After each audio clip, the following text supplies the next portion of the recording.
बहुत पुराने जमाने की बात है। पूरब की धरती पर एक बड़ा सल्तनत हुआ करता था। उस सल्तनत का सुल्तान जहीरुद्दीन अपनी ताकत और दौलत पर ऐसा घमंड करता था कि उसके सामने किसी की हिम्मत न थी कि सर उठाकर बात कर सके। उसके किले की दीवारें ऊंची थीं, सोने चांदी के खजाने से भरे हुए खजाने खाने थे और सैकड़ों सिपाही दिन रात उसकी हिफाजत पर तैनात रहते थे। सुल्तान की एक आदत थी, हर रोज शाम को वह अपने दरबारियों को बुलाता और उनसे यही सुनना चाहता कि आप जैसा सुल्तान न हुआ है न होगा। एक दिन दरबार सजा हुआ था। चारों तरफ कीमती कालीन बिछे थे, सोने के झूमर लटक रहे थे और दरबारी ताबेदारी के साथ सुल्तान के सामने खड़े थे। उसी वक्त दरबार के दरवाजे पर एक अजनबी दाखिल हुआ। वह फटे पुराने कपड़ों में था, उसके पांवों में चप्पल तक न थी और हाथ में बस एक पुराना सा डंडा था। दरबारी चौंक गए, सिपाही तलवारें खींचने लगे, लेकिन अजनबी बिल्कुल बेखौफ सीधे सुल्तान के सामने आकर खड़ा हो गया। उसने कहा, ऐ सुल्तान, तू जिस ताकत पर घमंड करता है वह तो बस छाया है। असली हकीकत तो सिर्फ मिट्टी है और मिट्टी ही तेरे जैसा बादशाह और मेरे जैसा गरीब दोनों को बराबर कर देती है। दरबार में सन्नाटा छा गया। सुल्तान का चेहरा तमतमा गया। उसने गुस्से से कहा, तू है कौन जो मेरे दरबार में बेअदबी से बातें कर रहा है? क्या तुझे अपनी जान प्यारी नहीं? अजनबी मुस्कुराया और बोला, जान तो अल्लाह की अमानत है। आज अगर तेरा सिपाही इसे छीन ले तो समझ ले यह तुझसे नहीं बल्कि मेरे रब से ही था। तू तो बस जरिया है। सुल्तान चौंक गया। उसकी आंखों में गुस्से के साथ एक अजीब सा डर और हैरत उतर आई। दरबारियों ने कहा, हुजूर, हुक्म दीजिए, हम इसे अभी कैद खाने में डाल दें। सुल्तान ने तलवार की नोक पर उस फकीर की तरफ इशारा किया और बोला, हां, पकड़ लो इस पागल को। ये मेरे सल्तनत में मेरी तौहीन करता है। आज रात इसे कैद में डाल दो, सुबह इसका हिसाब किया जाएगा। सिपाही दौड़े और उस फकीर को पकड़ लिया, मगर जिस वक्त वे उसे घसीट रहे थे, फकीर ने सिर्फ इतना कहा, सुल्तान, याद रख, तू मुझे कैद नहीं कर रहा बल्कि अपने दिल को कैद कर रहा है। ये लफ्ज सुल्तान के कानों में हथौड़े की तरह गूंजे। वह गुस्से में दिखने लगा, लेकिन अंदर कहीं ना कहीं उसके दिल में पहली बार बेचैनी की एक चिंगारी जल चुकी थी। फकीर को सिपाही घसीटते हुए किले के अंधेरे कैद खाने में ले गए। वह जगह नमी से भरी थी, दीवारों से पानी टपक रहा था और चारों तरफ अंधेरा ही अंधेरा था। आम कैदी वहां चीखते चिल्लाते घबराते रहते, मगर ये गुमनाम फकीर जैसे किसी और ही दुनिया का इंसान था। उसने जमीन पर बैठकर अपनी आंखें बंद की और धीमी आवाज में अल्लाह का जिक्र करने लगा। ला इलाहा इल्लल्लाह। उसके लफ्ज पूरे कैदखाने में गूंजने लगे। कैदी जो अब तक अपने दुखों में रो रहे थे, अचानक सुकून महसूस करने लगे। किसी के दिल का डर कम हो गया, किसी के चेहरे पर आंसुओं की जगह मुस्कान आ गई। एक बूढ़ा कैदी बोला, ए अजनबी, तू कौन है? तेरी आवाज सुनकर दिल को चैन क्यों मिलता है? फकीर ने जवाब दिया, मैं तो बस एक मुसाफिर हूं।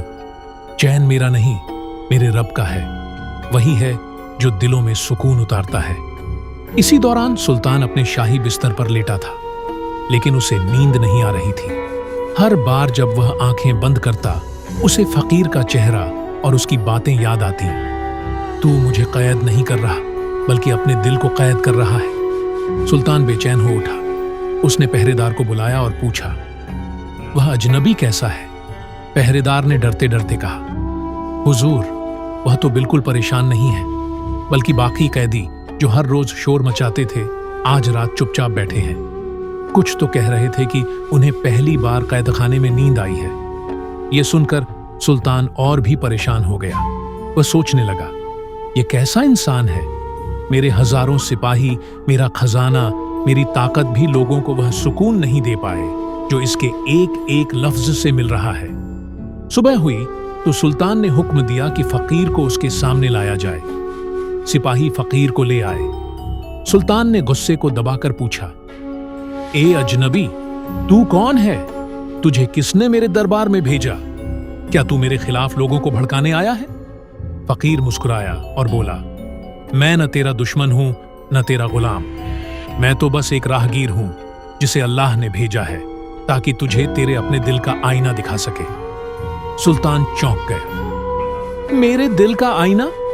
फकीर ने शांत लहजे में कहा। हाँ सुल्तान, तेरे दिल पर घमंड की धूल जम चुकी है। जब तक यह धूल साफ नहीं होगी तू असली हकीकत को नहीं देख पाएगा। सुल्तान ने गुस्से और जिज्ञासा के बीच फकीर को घूरा।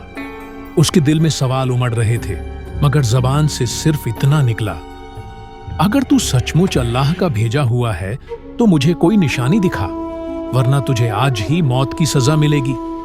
दरबारियों ने तालियां बजाईं, सिपाहियों ने तलवारें म्यान से निकाल ली, मगर फकीर बेखौफ खड़ा मुस्कुरा रहा था।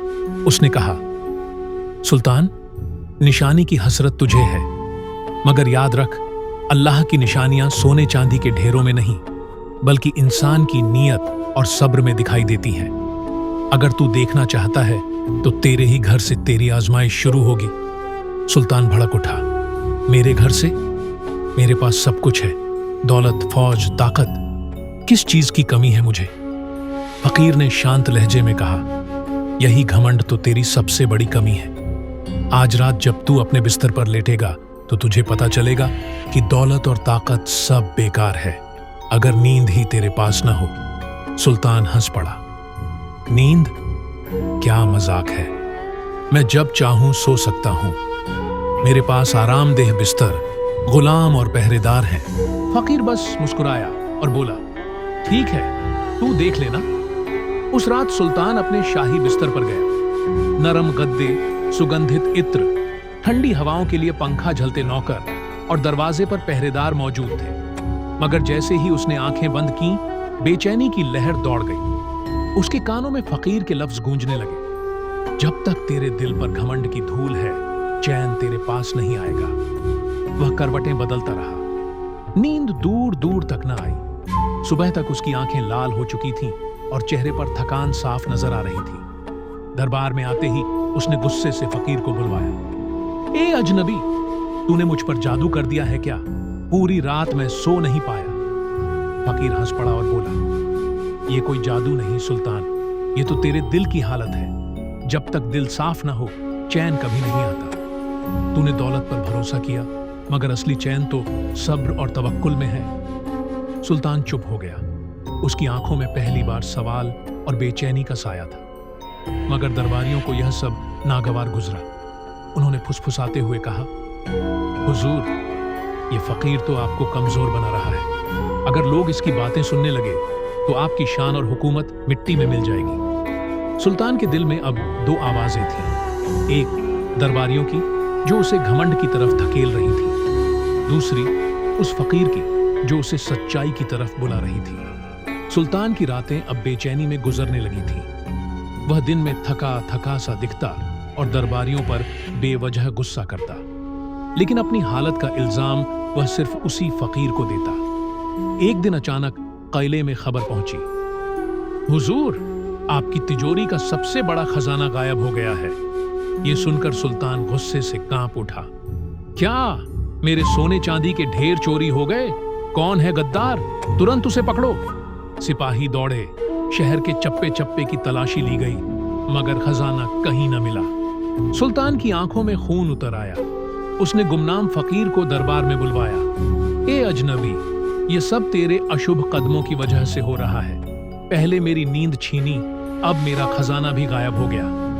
फकीर शांत बैठा रहा, फिर बोला, सुल्तान, तू क्यों भूल जाता है कि असली खजाना तेरे दिल का सुकून है? सोने चांदी का ढेर तो बस मिट्टी है, जो कभी रहेगा, कभी चला जाएगा। असली दौलत वह है जो तू दूसरों में बांट दे।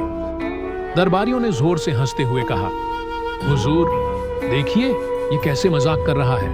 कहता है कि देने से दौलत बढ़ती है। फकीर ने उनकी हंसी पर ध्यान न देते हुए आगे कहा, सुल्तान, तेरे पास हजारों बोरियां अनाज की पड़ी हैं, लाखों मोहरें तिजोरी में हैं, लेकिन तेरे शहर के गरीब लोग भूखे सोते हैं। अगर तू सच में दौलतमंद है तो उन्हें दे। देख, अल्लाह तेरी बरकत को कैसे लौटाता है। सुल्तान गुस्से में चिल्लाया, चुप रहो, मेरी दौलत मैंने तलवार से जीती है, इसे किसी को क्यों दूं? फकीर मुस्कुराया, यही तो तेरा दूसरा इम्तिहान है। जो चीज तूने अपनी समझी वो तुझसे छिन गई। अगर तू बांटता तो दौलत भी रहती और बरकत भी। अब तेरे पास न चैन है न खजाना। इतना कहकर फकीर खड़ा हो गया और बोला, सुल्तान याद रख, दौलत बांटने से घटती नहीं, बढ़ती है। जैसे चिराग से चिराग जलाने से रोशनी कम नहीं होती बल्कि और फैलती है। ये लफ्ज सुनकर दरबार में सन्नाटा छा गया। सुल्तान पहली बार खामोश हो गया। उसके चेहरे पर अहंकार कम और सोचने की झलक ज्यादा थी। लेकिन दरबारियों ने फिर सुल्तान के कान भरने शुरू किए। हुजूर, ये फकीर आपको धोखा दे रहा है। अगर आप इसकी सुनने लगे तो लोग आपकी हुकूमत को भूलकर इसकी बातें मानने लगेंगे। सुल्तान का दिल अब दो राहों पर खड़ा था। एक तरफ उसका घमंड और दरबारियों की बातें, दूसरी तरफ फकीर की सादगी और सच्चाई। सुल्तान ने सोचा कि शायद यह फकीर सिर्फ उसके खजाने और नींद तक असर डाल सकता है। लेकिन जल्द ही तीसरी आजमाइश उसके सामने आ खड़ी हुई। एक सुबह अचानक दरबार में शोर मच गया। हुजूर, शहर के लोग बगावत करने लगे हैं। वे कहते हैं कि सुल्तान उनका हाल नहीं पूछता, उनकी भूख और परेशानियां नहीं देखता। सुल्तान के चेहरे का रंग उड़ गया। वह सोच भी नहीं सकता था कि उसकी रियाया कभी उसके खिलाफ आवाज उठा सकती है। उसी वक्त